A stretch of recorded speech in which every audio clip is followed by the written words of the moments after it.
Hello everyone and welcome back to the 1 hour a day Tibia project. I hope you're all doing well and thank you again for the amazing support and all the lovely comments from everyone over the past few weeks. I really appreciate it.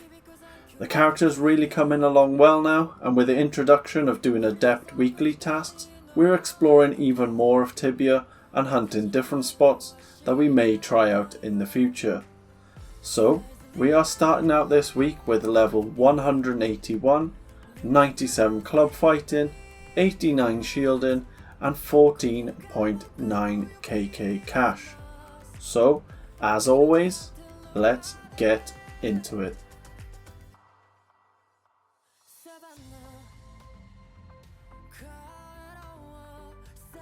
Day 155. So, we're starting out this week going through our weekly tasks that we managed to roll. These are Orc Warriors, Cororim skirmishers, Behemoths, Losththrowers and Demon Skeletons. All of these should be doable for our character at the moment. Some tasks will be better than others, but we will get to that when they come up.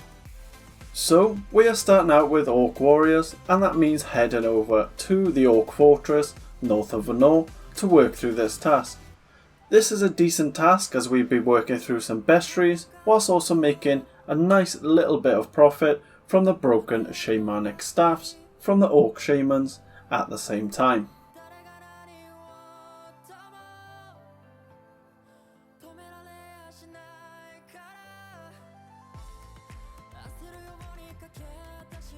This first task of the week took us around 25 minutes to complete, so this was relatively quick for us completing an adept task. We also managed to make a nice added bonus of around 65k profit. That was mainly coming from the broken shamanic staffs, as we mentioned previously.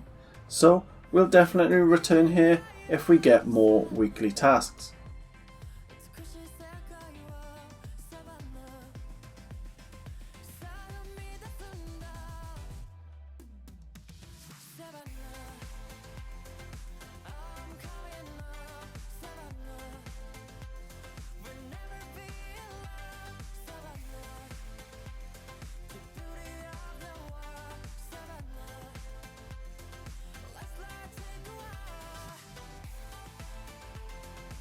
Next, we headed over to Port Hope to work on the next task, which was the Cororim skirmishers. This is another chilled out adept weekly task that's also looking to give us a nice little bonus profit on the side.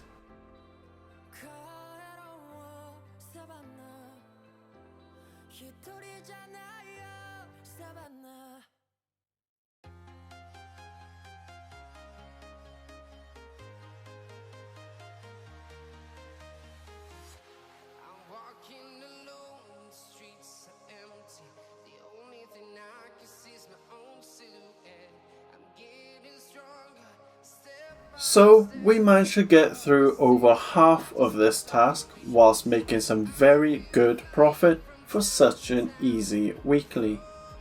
We made another 90k profit just from this half of the task, so that's amazing to keep bumping up our cash balance, and we will come back and finish this tomorrow.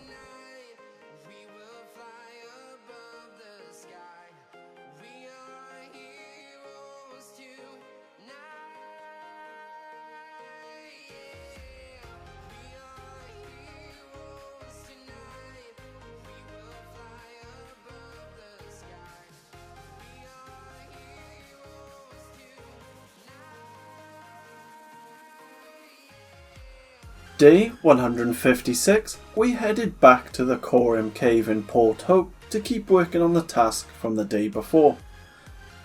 There is just under half of the task yet to complete, so hopefully this won't take up too much of the session and we can begin working on another task. The rest of this task took around 10 to 15 minutes to complete, and we also made another 45k profit from this, so in total we made 135k just from the Cororim task, which is a really nice bonus. This leaves us extra time to work through another weekly task. Next, we headed over to Drefia to begin working on the Demon Skeleton weekly task. This is a really simple task for us to complete, and they aren't very profitable either, so the quicker we can get this done, the better.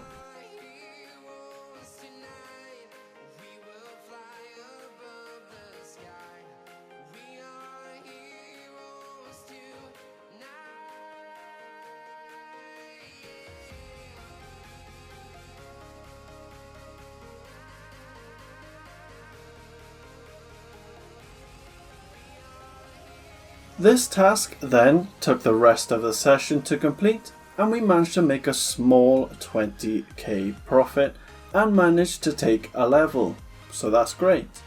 This also opens us up to complete some more tasks tomorrow.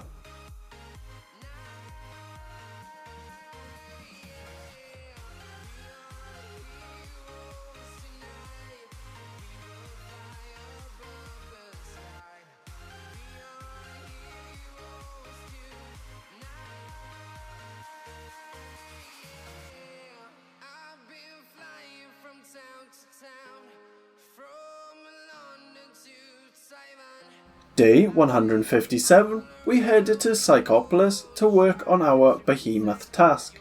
This isn't really a task or hunting ground I've visited before, so this would be a good learning experience and should be a decent hunt. We are suitably leveled and skilled to kill these. We also brought our obsidian knife to skin the behemoths to gain some extra profit, as these are really expensive on Kalanta at the moment.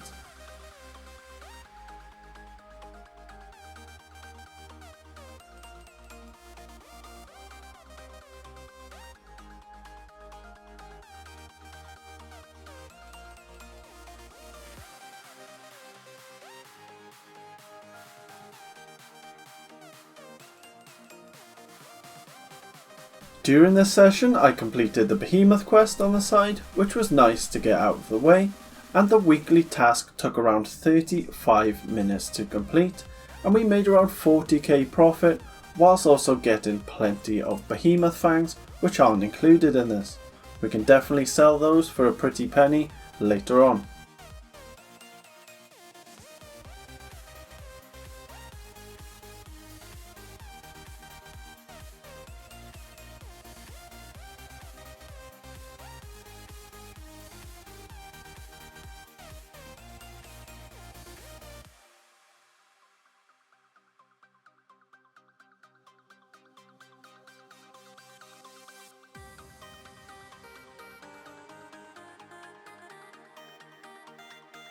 For the last few minutes of the session I headed over to the Caves of the Lost in Khazad-dûm to kill some of the lost dwarves there and begin chipping away at the task for the following day.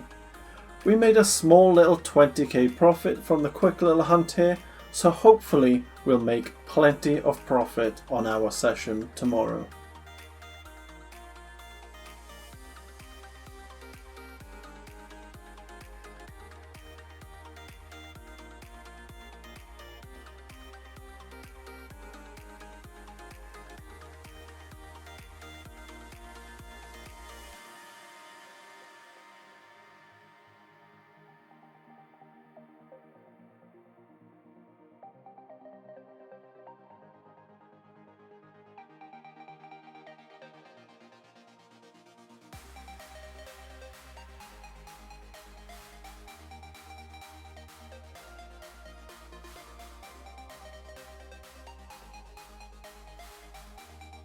Day 158, I headed back to the Caves of the Lost in Khazad-dûm to work through our Lostthrower weekly task. This is another one of these spawns that isn't hunted by many people, so it means that loads of the creature products are profitable, as they're needed for hand-in tasks. So, I'm hoping we get a big profit at the end of this task.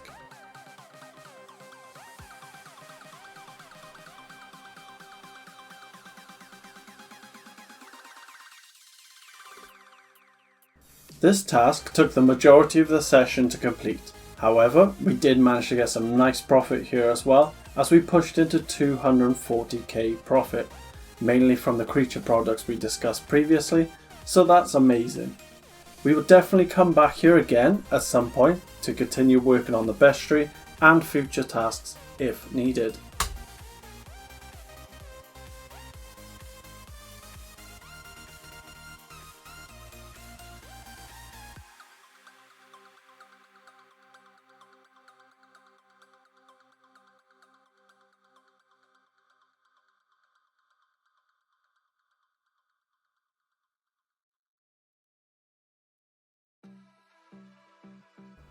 Day 159. We checked the Yelothax spawn at the start of the session, but the portal was already closed.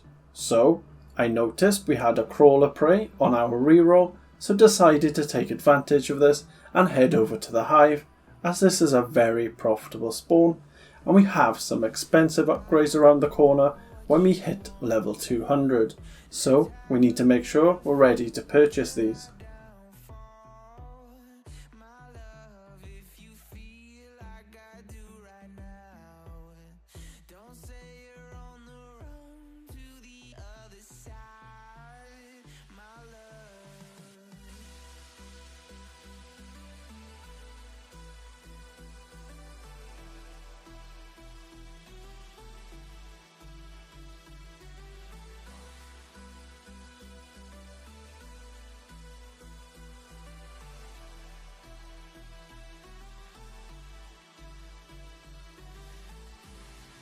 So, we spent the full session hunting here and hunting between the smaller towers as the main area was closed unfortunately.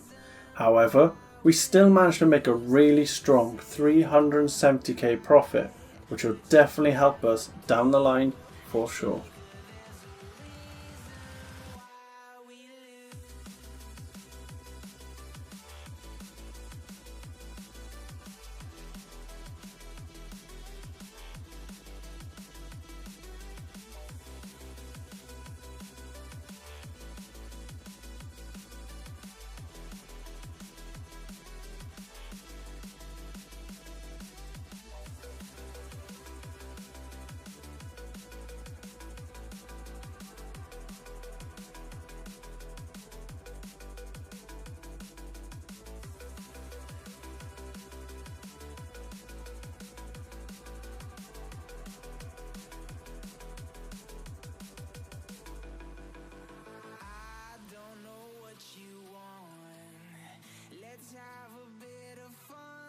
Day 160, and we managed to finally get the Yelothax spawn with the portal being open and also someone not hunting there. So this is great.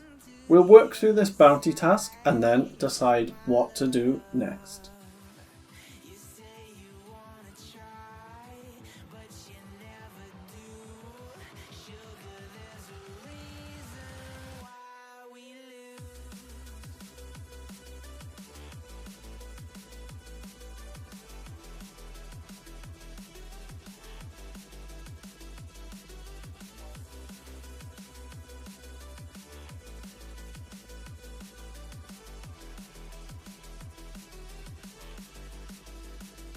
This bounty task only took 20 minutes to complete, which is one of the really good things about Yelothax tasks. So we'll continue to take these if they pop up again, and we also managed to make a good 70k profit here, which is really good for sure. I think the might rings really helped here when boosting up the profit.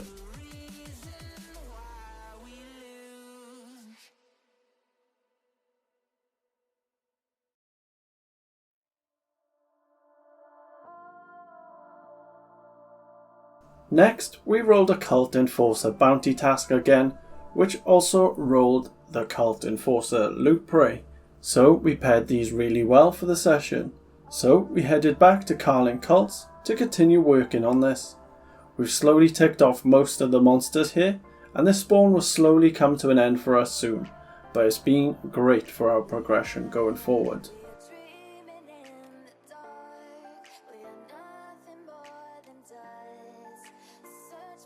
In the rest of the session, we managed to make a small dent in the bounty task, and we also made an extra 15k profit for the total of the day, so that's always great.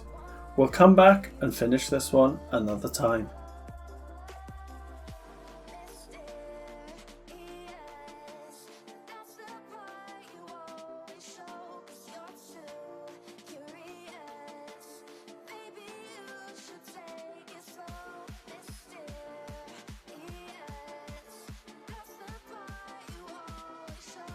Day 161, so we had to skip a day recording for personal reasons, so our weekly tasks have come a day early in the video this time around.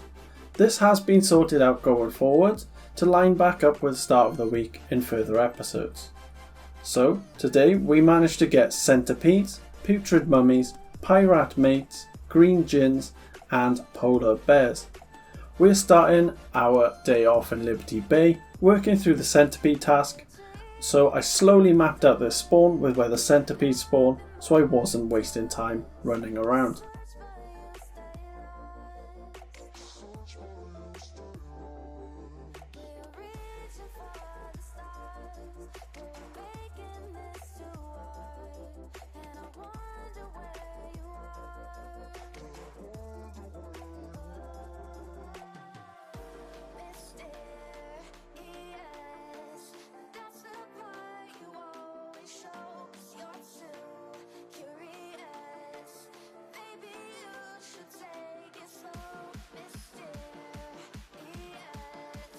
Then, for the rest of the session, we began working on polar bears in the north of Svargrond, which may take a little while as they're very limited spawns here, but we will definitely get these done in the next episode.